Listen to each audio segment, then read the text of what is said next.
Now coming in on that London terror attack, British police now identifying the suspect in yesterday's car attack outside Parliament. 29-year-old British national, originally from Sudan. Right now he's being questioned by authorities on suspicion of terrorism, and apparently he is still not cooperating.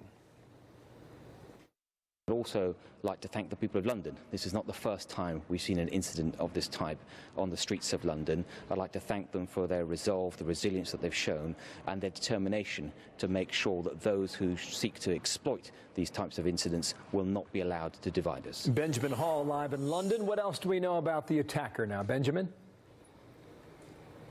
Yeah, hi, Bill. Well, as would be expected, we're not hearing that much from the police themselves at this point, but we are able to start painting a picture of this man, of the attacker from yesterday, based on interviews with his neighbours, people who knew him, people from Birmingham, which is where he came from. His name is Salih Khater. He's a 29-year-old Sudanese immigrant who came to the UK as a refugee and was granted asylum here.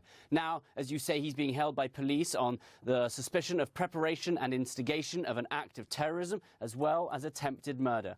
According to his Facebook page, Khater studied accountancy at university, but he dropped out in May this year after failing his classes. He also had studied in the past at the Sudanese University of Science and Technology, and crucially, he was not known to MI5, the security services. He was not known, he was underground. And one other piece of information we're getting from Birmingham is the local mosque, where nearby his house, did not know that he worshipped there, but they had spoken to the Sudanese community, who say he was on his way to London to renew a visa. So that surely will be the excuse he will be giving for why he was in London at midnight the day before the attack. How about the police investigation? What are you hearing?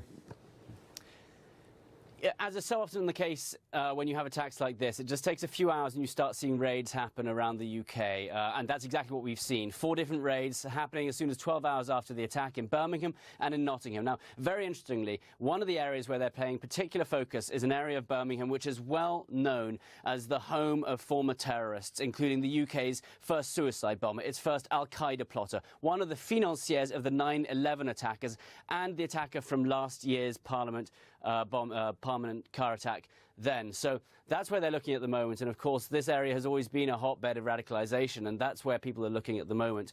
So it'll be interesting to see how that develops. One other key point right now, people in the government are talking about the possible pedestrianisation of Parliament. There's been a backlash against that already, saying if that were to happen, that is a victory, if you were, for the terrorists. And I think that's a debate that we're going to be seeing over the coming days and weeks. Very interesting. Seems to be moving in that direction. Let's see how far they go.